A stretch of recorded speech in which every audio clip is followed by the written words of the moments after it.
cas, chers bien-aimés dans le Seigneur, je vous aime beaucoup. Salut de partout où vous êtes. Vous êtes le peuple béni d'avoir écouté aussi ces messages tout à fait inédits dans votre vie. Il y a un groupe de gens qui sont venus auprès de Jésus, voulant bien aborder Jésus dans l'optique de l'éprouver. C'était les pharisiens, en Matthieu 19. Qu'est-ce qu'ils ont dit? Ils disent, est-il permis à un homme de répudier sa femme? Je dis, mais Jésus a dit, au commencement, ça n'était pas ainsi. C'est pourquoi Dieu a créé l'homme et la femme, en disant que l'homme quittera son père et sa mère, s'attachera à sa femme et les deux deviendront une seule chair. Mais ils ne sont pas fatigués. Ils ont repris Jésus en disant, mais Moïse nous a dit, semble-t-il, Deutéronome 24, Moïse nous a dit que d'écrire une lettre à une femme et de la répudier.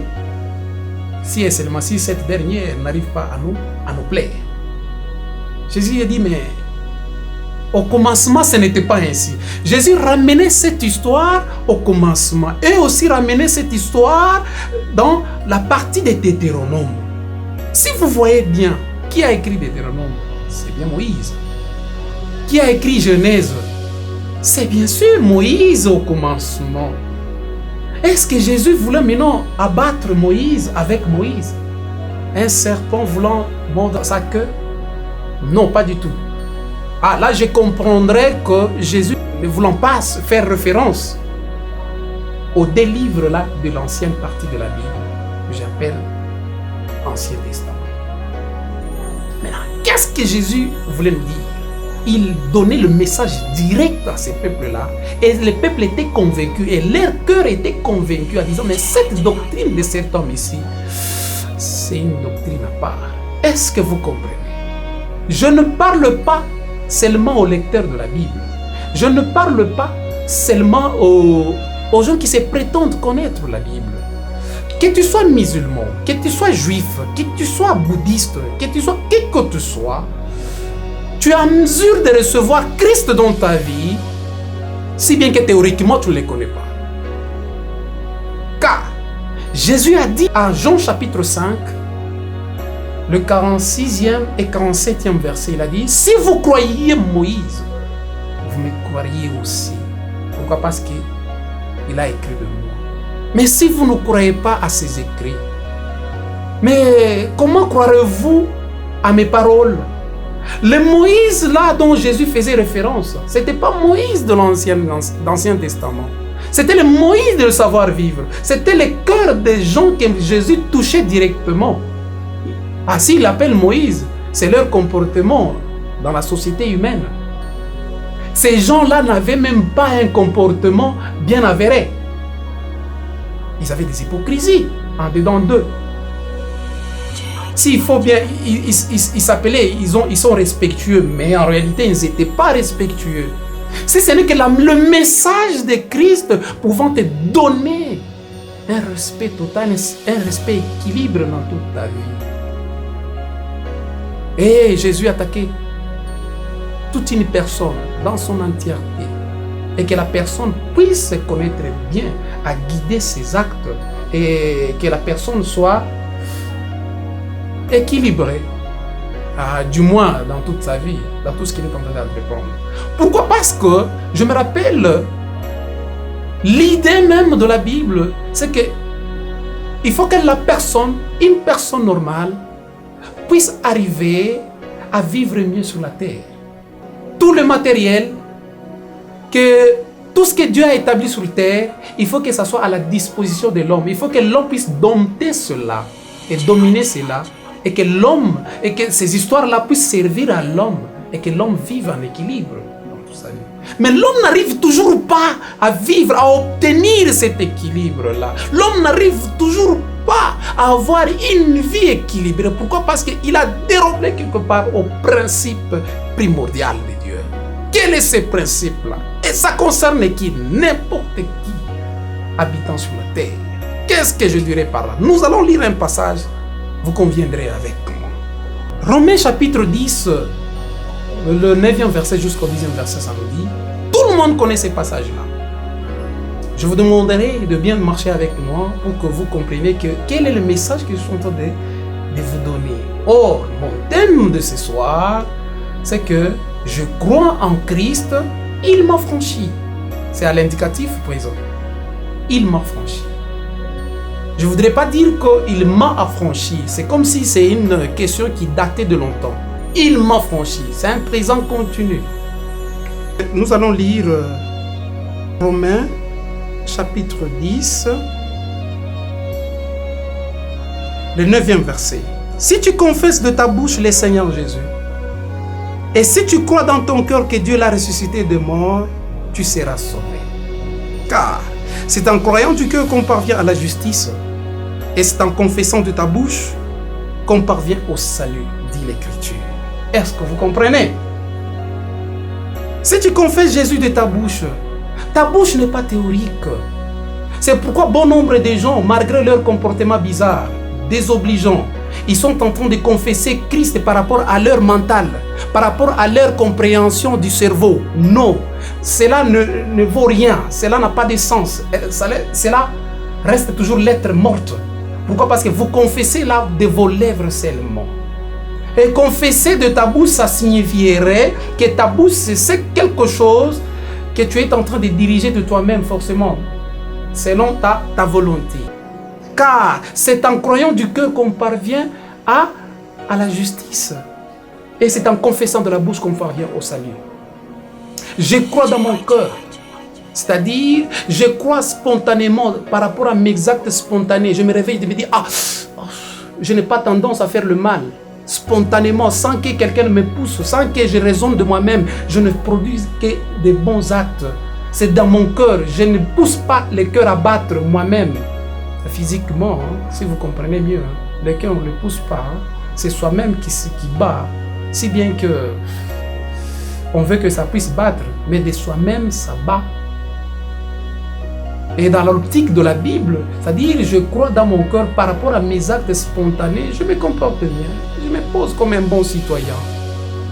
Et là, la justice maintenant commence à s'établir. Là, quelque chose là que je semble m'être retiré est en train de se flouer. Je suis en train de rechercher cela, le bien d'avant, c'est-à-dire la justice. Et c'est en confessant de la bouche qu'on en vient au salut. Maintenant, la bouche, là, ce sont mes actes volontaires. J'accepte volontiers de vivre comme ça. Je dis, mais mes actes désormais seront mes actes adroits. Là, c'est moi-même qui décide, qui prend la décision. C'est la bouche qui est moi-même qui dirige la bouche. Mais ce n'est pas de soi-même qui parle. Non, c'est en confessant dans la bouche, on parvient maintenant au salut. Le salut, c'est-à-dire, j'ai tout accompli. Les choses sont faites ainsi. J'ai réussi maintenant le pari. Est-ce que vous comprenez? C'est comme ça le verset là. Vous allez convenir à d'autres exemples que je donnerai encore plus tard. Regardez en Galates, chapitre 6. On dit, on ne se moque pas de Dieu. Comment un homme parvient-il à se moquer de Dieu? On se moque de Dieu si on croit que Dieu il est acyclique. On croit que Dieu est stationnaire. Dieu ne récompense pas. Dieu ne tourne pas, Dieu ne croit pas à vos actes de bien là. On croit que Dieu est toujours comme ça linéaire. C'est-à-dire la personne commence à se moquer de Dieu. Il prend Dieu pour linéaire. Je n'ai pas dit que Dieu ne chante. Dieu chante, mais il prend pour Dieu linéaire. C'est-à-dire tes actes seront tels que tes actes sont. Et même plus tard, ça sera toujours des actes comme ça. On ne se moque pas de Dieu. En Jean 12, 24, on a dit, nous allons lire, il dit, en vérité, je vous l'ai dit, si les grains de blé qui ne tombent en terre meurent, ils restent seuls. Mais s'ils meurent, ils portent beaucoup de fruits. Alléluia. Le grain de blé dont il s'agit là, c'est votre acte que vous avez posé dans la vie. Vous n'êtes pas théorique, hein? Vous n'êtes pas dans une assemblée d'église ou quelque part dans une communauté pentecôtiste ou bien dans une assemblée de bouddhistes ou bien quelque part en disant je crois en Dieu théoriquement. Non. Est-ce que vous comprenez? vous êtes banni. Vous commencez à ne pas plaire à tout le monde. Pourquoi? Parce que cet acte-là que vous avez posé naguère est en train d'être accepté par le Créateur lui-même. Dieu vous soutire, Dieu vous dit, mais j'accepte votre acte. Dieu vous compte dans son royaume. Dieu vous calcule, vous enregistre déjà. Il dit, mais cet homme-là, c'est un homme de bien. Vous n'avez pas posé votre acte par rapport à une hypocrisie. Pourquoi? Parce que je suis en train de craindre mon concitoyen. Si jamais je pose ces bons actes-là, il va un jour aussi m'établir quelque part dans une bonne position. Non, vous ne craignez pas la personne, vous n'aidez pas la personne pour les craindre, mais vous le faites parce que vous craignez Dieu, parce que vous avez une approbation de Dieu en vous. Ah, maintenant Dieu se souvient de cela. C'est-à-dire votre semence est vitale.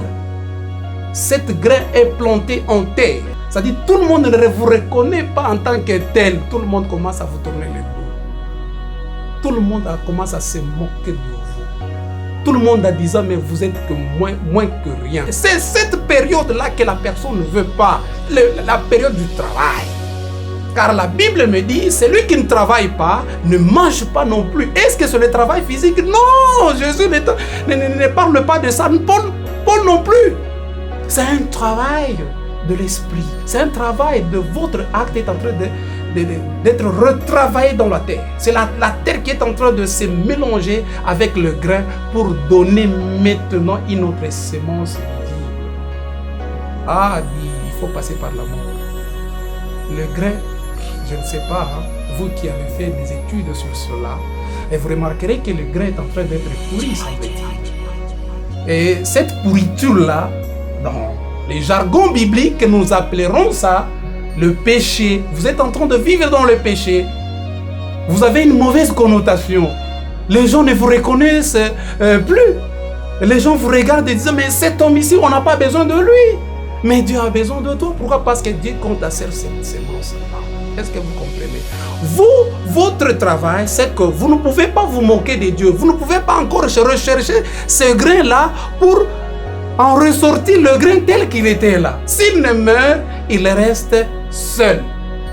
Vous avez peur de la mort. À moi qui vous parle ici aussi, j'ai aussi peur de la mort. Mais que voulez-vous? J'accepte volontiers, malgré moi. Acceptez volontiers, malgré moi. C'est-à-dire, je crois. Vous avez raison d'aider les gens. Vous avez raison d'être hospitalier. Je ne refuse pas. Mais votre hospitalité vous a amené un problème. Les gens ne vous reconnaissent plus. Vous avez une raison. Et cette raison-là, nous appellerons ça raison absolue. Pourquoi? Parce que c'est Dieu qui reconnaît ça. C'est sans hypocrite, sans hybridation. Et si c'est absolu, on appellerait ça plus tard Christ. Est-ce que vous comprenez? Ah, ça contredit une personne. Christ, c'est quoi? C'est ce grain-là qui est reconnu par Dieu lui-même. Une raison absolue qui est plantée en terre. Et vous comprendrez plus tard, 1 Pierre chapitre 2. Je vais lire ça plus tard. 1 Pierre chapitre 2, verset 19 jusqu'à 24 même. Si vous lisez bien, vous comprendrez que Christ est mort pour nos péchés. Christ a pris nos péchés. Christ a pris notre place. À moins, au lieu que vous soyez tel que vous étiez un homme respectueux, et votre grain est en train de passer en travail, et votre grain est en train d'être banni dans la terre. Apparemment, vous êtes banni, mais il y a un travail. C'est-à-dire, Christ est mort. Votre raison absolue est désenchantée. Votre raison absolue est désobligée. Et vous comprenez, Christ est mort. Maintenant, vous acceptez volontiers de vivre avec lui. C'est-à-dire, je suis en train de vous enlever cette optique en croyant que si Christ a pris nos péchés, c'est-à-dire c'est un personnage quelconque qui est mort à part, qui a pris mes péchés et moi je vaque seulement à mes préoccupations personnelles. Non, vous êtes en erreur. Vous êtes théorique. vous n'êtes pas pragmatique, vous n'entrez pas dans la mission de Jésus, vous n'entrez pas dans ce que Jésus a prescrit il y a longtemps. Il a dit dans son principe, un principe qui est dynamique, pas un principe qui est acyclique, immobile, stationnaire, qui ne se meut pas. Non.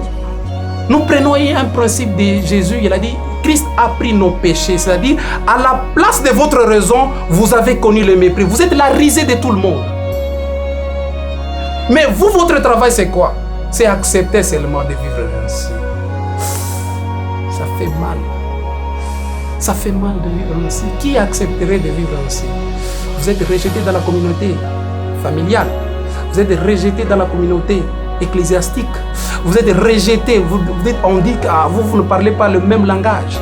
C'est-à-dire qu'il y a quelque chose spirituellement est en train d'accroître en vous, mais d'emblée, vous apparaissez faible. C'est pourquoi dans la Bible, quelque part, on dit qu'au moment où je suis faible, c'est en cela que je suis fort. Est-ce que vous comprendrez cette logique? Vous êtes faible pour devenir fort. Vous êtes mort en Christ. Paul a dit, je suis mort en Christ. En Christ, c'est-à-dire, vous avez votre raison là. Vous êtes chiche dans votre vie. Vous ne voulez pas poser des bons actes. Vous voulez que les autres pleurent, que vous vous réjouissez. Vous ne participez pas au malheur des autres. Vous n'êtes pas hospitalier. Comment voudrez-vous à ce que Dieu puisse aussi acquérir votre prière et votre recommandation? Non. Non. Dieu ne fait jamais exception des personnes. Vous voulez vous retirer dans un coin. Vous voulez que le message de croix, je crois en Christ, il m'a franchi, ça ne puisse pas être le vôtre. Vous vous retirez toujours dans vous. Vous voulez vous morfondre avec votre famille. Vous ne vous ouvrez pas. Vous voulez être comme Moïse. Moïse, c'est-à-dire quoi? Quelqu'un qui respecte plus ou moins les autres, qui respecte sa ligne jaune, qui ne franchit pas au-delà, qui se respecte plus ou moins. C'est ça Moïse. Mais Christ n'est pas comme ça. Christ s'est livré lui-même. Christ a donné sa vie pour les autres. C'est-à-dire il a partagé le pain avec les autres. Il a mangé avec les autres. Il s'est dégagé, il a donné quelque chose de son carquois pour vous aider, vous autres. C'est ça Christ. Et cette raison-là lui a ramené un peu à être, entre guillemets, religieux. De tout son parcours-là, je n'ai pas vu un instant Christ où il a vécu le malheur par rapport à ses propres actes qu'il a pris. L'autre fois, dans nos numéros passés, on a parlé de la loi au péché. On a expliqué bien le péché, qu'est-ce que ça pouvait signifier. Et aujourd'hui, on parle dans un terme qui est aussi important, c'est « je crois en Christ, il m'a franchi ». Christ est pris théoriquement par rapport au monde chrétien. Et cela est pris de façon abusive. Pourquoi? Parce qu'ils ne comprennent pas. Ils se disent, mais Christ c'est le nôtre. Pour les musulmans, ce n'est pas le leur. J'ai dit à une personne, en cours de route, je lui ai dit, mais les musulmans tels que vous les voyez là, les juifs tels que vous les voyez là, les bouddhistes et autres que vous les voyez là, ils peuvent avoir Christ dans leur vie sans pour autant se rendre compte. Et théoriquement, ils ne connaissent pas. Ils vivent dans un monde où il y a des livres, des brochures, tout ça, et ils se canalisent dans ces brochures-là. Mais vous comprendrez que dans leurs actes, ils sont en train d'approuver des actes bons. Ils sont en train d'être plus que ce que vous croyez. Vous vous cachez dans votre chambre pour prier, c'est bien, ce n'est pas mauvais. Mais si vous ne produisez pas des actes, il n'y a pas un grain que vous allez planter. Il n'y a pas une raison absolue que vous manifestez dans votre vie. Mais comment voudrez-vous à ce que Dieu vous vienne en aide dans votre vie? C'est pourquoi vous avez des problèmes qui ne trouvent pas solution d'emblée. Mais eux, si jamais ils actent bon, ils ont la solution dans leur vie. Mais non, je suis en train d'amener ma théorie à eux pour qu'eux aussi comprennent que si aujourd'hui je pose un bon acte qui me rapporte bénéfice, demain peut-être ils ne se sont pas rendus compte tout de suite après que c'est par rapport à ces actes-là que la personne s'est retrouvée plausible dans ces actes. Et demain, il acte autre chose. Je prends Matthieu 16. Vous comprendrez que Jésus est en train d'expliquer, pas d'une façon théorique, mais ça se pratique dans la vie de l'homme. C'est l'homme face à son Dieu, à son Créateur.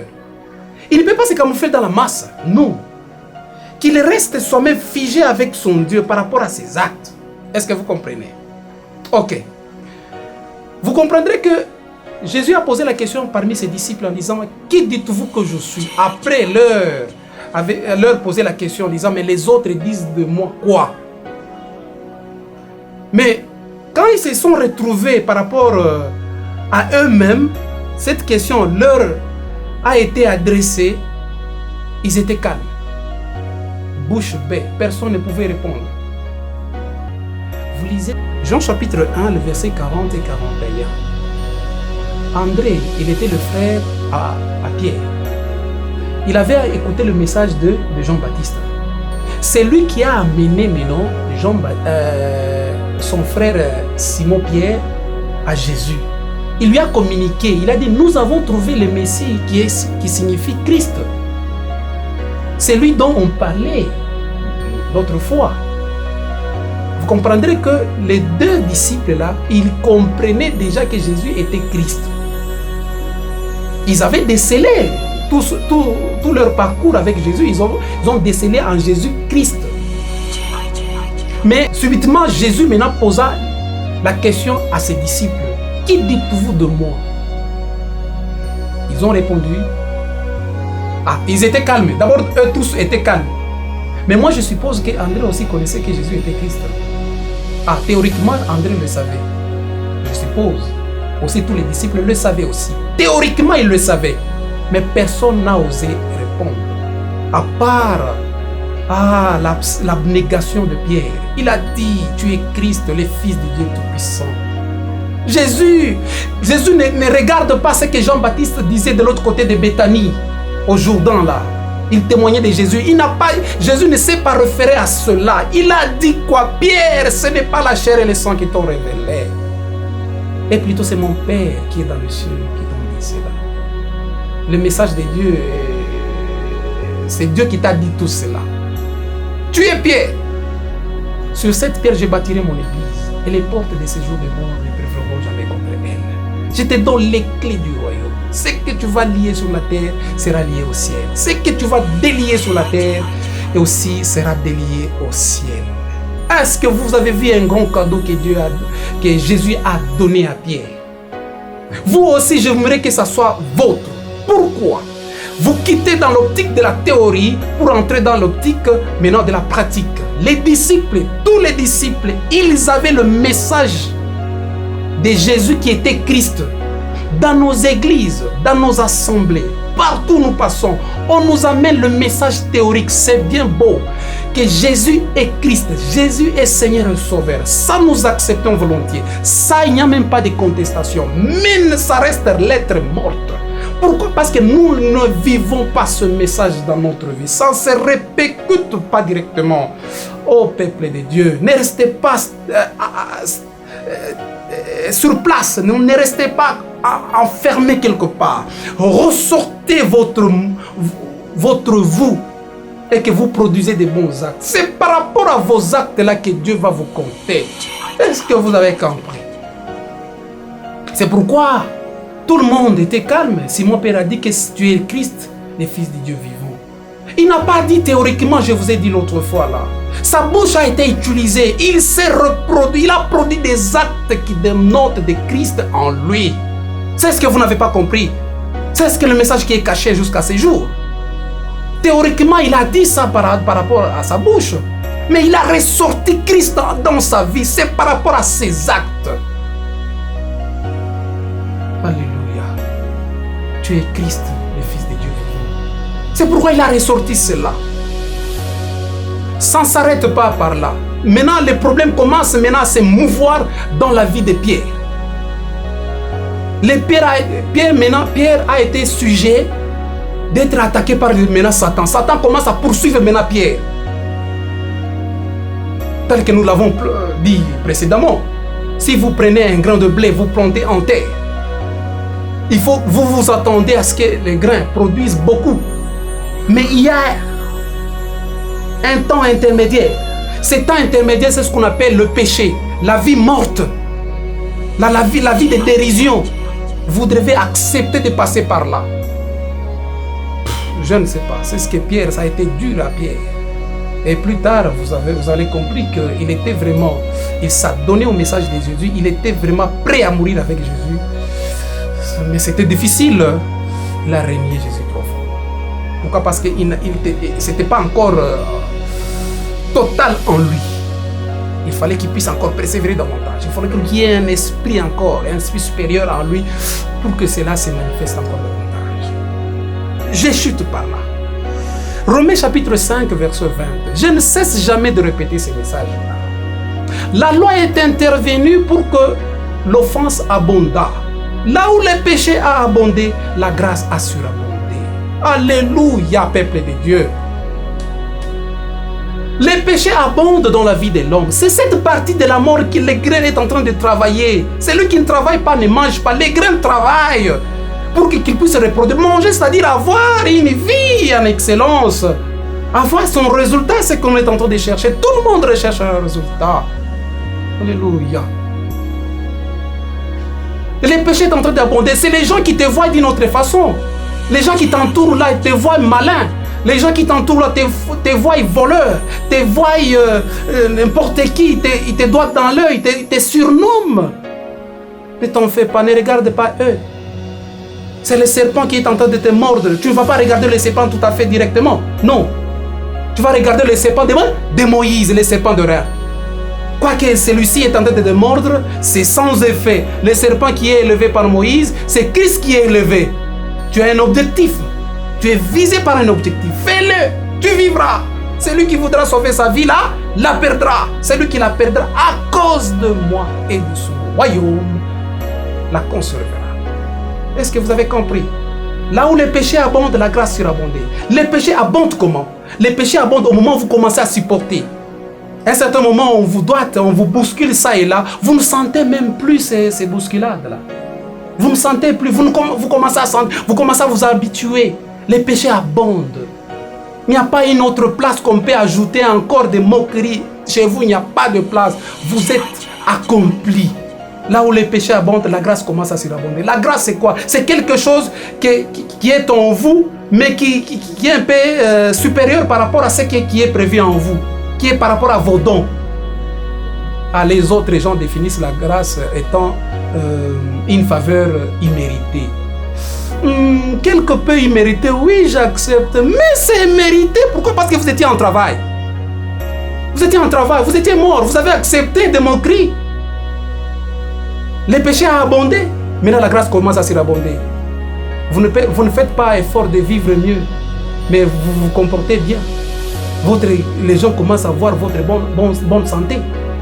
Les gens s'étonnent, cet homme ne mange pas bien. Il ne mange pas bio, mais pourquoi lui ne tombe pas malade très souvent? Les gens commencent à remarquer une bonne éducation chez vos enfants. Pourquoi? Parce que vous ne faites pas l'effort d'être un bon éducateur. Ils remarquent que vos enfants sont bien éduqués. Pourquoi? Parce que vous étiez en travail l'autre fois. Est-ce que vous avez compris? Éduquer les enfants, ce n'est pas directement en théorie. Vous pouvez les éduquer par rapport à vos bons actes d'abord au préalable. Est-ce que vous comprenez? C'est la grâce qui commence à surabonder. Tout ce que vous ferez dans votre vie. Joseph était dans la maison de Potiphar. Tout ce qu'il touchait là, ça produisait toujours. C'est la grâce. Pourquoi? Parce que Joseph a beaucoup supporté avant. Joseph a été moqué de ses frères. Il a passé dans un temps, dans une étape de péché dans sa vie. Il a supporté. Et Joseph a eu beaucoup de récompenses dans la vie. Vous voulez maintenant esquiver, vous voulez maintenant escamoter pour tricher. Vous n'êtes pas mauvais du tout. Vous n'êtes pas mauvais du tout. Vous êtes bien, je vous encourage. Mais ce qui vous manque, c'est la théorie de persévérance. Vous amagasez dans votre esprit que non, il faut supporter, il faut patienter, il faut aller au-delà. Faites un effort. Allez reconquérir votre vie. Allez au-delà. Poursuivez, marchez. Oh, alléluia. Dieu est avec vous. Dieu ne vous oublie pas. Si les gens me disent toujours de vous, ce n'est pas, Dieu ne me dit pas, Dieu est en train de préparer un bon jus au ciel pour vous. Les gens ont eu seulement la pulpe du citron. Les citrons, vous avez soutiré tous les jus du citron.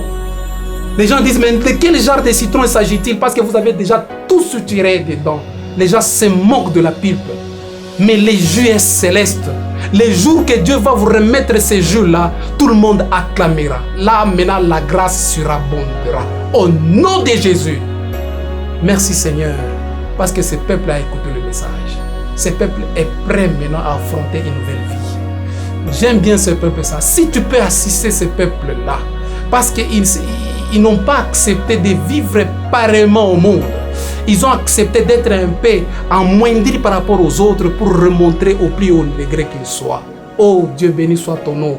Pourquoi? Parce que tu as disponibilisé ton principe primordial, ton principe directeur sur la terre pour que l'homme vive aussi mieux qu'ils le peuvent. Au nom puissant de Jésus.